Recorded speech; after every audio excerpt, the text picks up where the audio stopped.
Hello, this is Dr. Pete, the comedian again. This is gonna be an amazing video. I think it's about some people's favorite subject, Donald J. Trump. Oh my God, can you believe this? I'm talking about the man. This video is about the blacks, the Mexicans, and the Trump. Oh, sorry, formerly known as the Donald, but now known as the Trump. Okay, los negros, los mexicanos, y el Trump. Amazing stuff. Anyway, so Trump has become almost like an urban vernacular, an urban word that serious people don't want to use. It's kind of amazing to me how a man has become the president of the United States, yet he's so hated by so many people that he's even more hated. I know Trump dissed a lot of people. He disrespected quite a bit of people. But this man has become more hated than the first black president of the United States of America. It's unbelievable stuff. In my life, I would have never thought that a white man would have been more hated in America by not only minorities, especially blacks and Mexicans, but also by a lot of other whites. That is amazing stuff.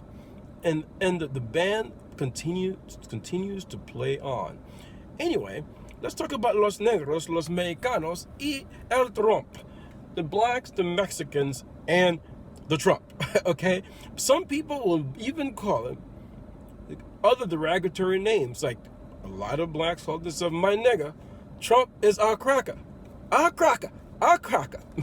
Oh, sorry about that. I had to put that in. America's cracker. Can you believe this? But I get it. Blacks hate Trump. Why? Because he dissed Barack Hussein Obama, their first black president, practically the black messiah. Cannot get cleaner than Obama. The man was clean. You know that. If this man had any skeleton in his closet, he would have been dismantled. He would have been gotten rid of so quickly that people would have forgotten his name. And Trump also supported the police over blacks. So blacks see Trump as a racist, they just don't respect the guy. They just see him as an Obama hater. And you hate Obama, you hate blacks. Even though Obama is 50% black, it doesn't matter. He sees himself as a black man.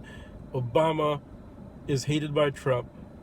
Blacks hate Trump. Very easy formula. How about the Mexicans, the Mexicanos? Well, the Mexicans, Trump called them rapists, criminals, and because of that, they see Trump as enemy number one. On top of it, Trump said, I don't only call you rapists and criminals, but I want to put a wall to block your Mexican ass from coming to the United States. I don't want your Mexican ass here.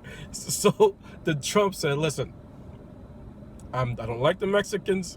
The Mexicans said, well, we don't like you. So there's that hatred between the blacks and Trump and the Mexicans and Trump. But even women, my goodness, women. Some women hate Trump because Trump has said the derogatory languages towards women, especially if they're Democrats. They just don't like Trump at all. It's amazing to me. Man, even the mention of Donald Trump to some renowned pastors, respected pastors, you almost get a fuck Trump response. I'm like, oh my God, wait a minute. Pastor, take it easy. This is the president of the United States that we're talking about. I know that the man is narcissistic. I know that he's not as charismatic as you'd like him to be. Hey, I came from a country that he called a shithole country. But I don't have the kind of hatred towards him. I understand that he's a privileged white man, okay? And he was the richest white president-elect that this country's ever had. He's in his 70s. He's a senior citizen. And most senior citizens say whatever the hell they want to say. But in the end, if you're a Christian, you know that who's in control. God is in control.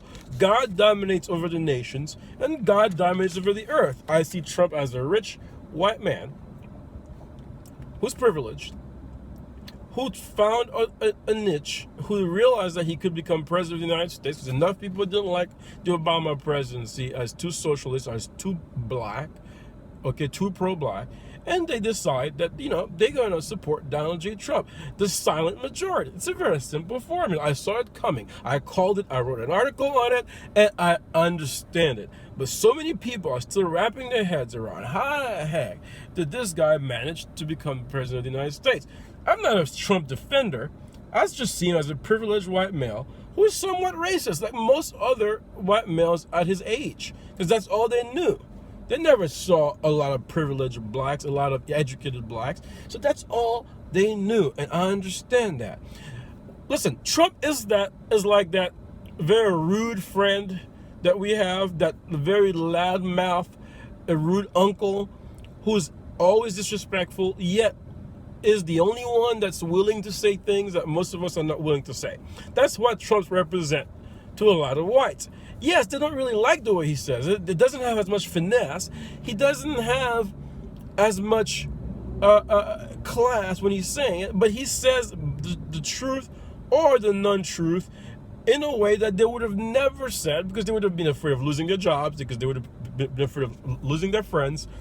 And while they're in public disapproving Trump, in private they're like, oh my God, I've meant to say that. Man, he has the guts to say it. In the end, they vote for him because they want him to say the things that they've been meaning to say that they haven't been able to say. This is who Donald Trump is. It's not that serious. Trump is a black and white type of guy.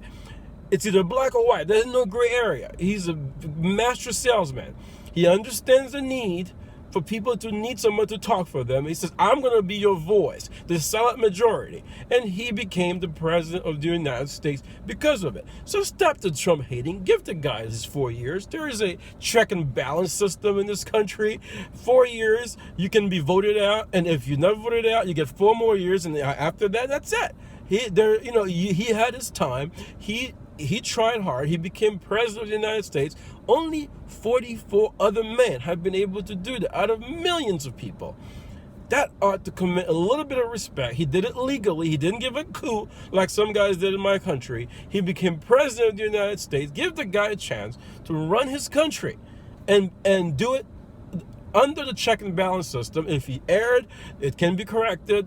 There's the judiciary, there is the legislative branch, and those 3 branches are there to all together, and then there's the executive, which he's a part of. They're there to create a check and balance system to ensure that the president of the United States doesn't overstep his boundaries.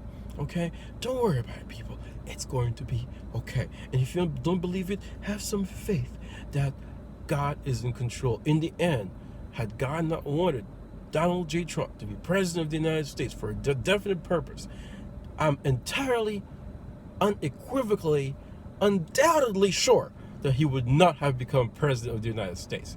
Trust me on that, okay? Until the next time, for my next jokes, stay calm, believe in God, and know that, in the end, God is in control. Thank you very much for watching.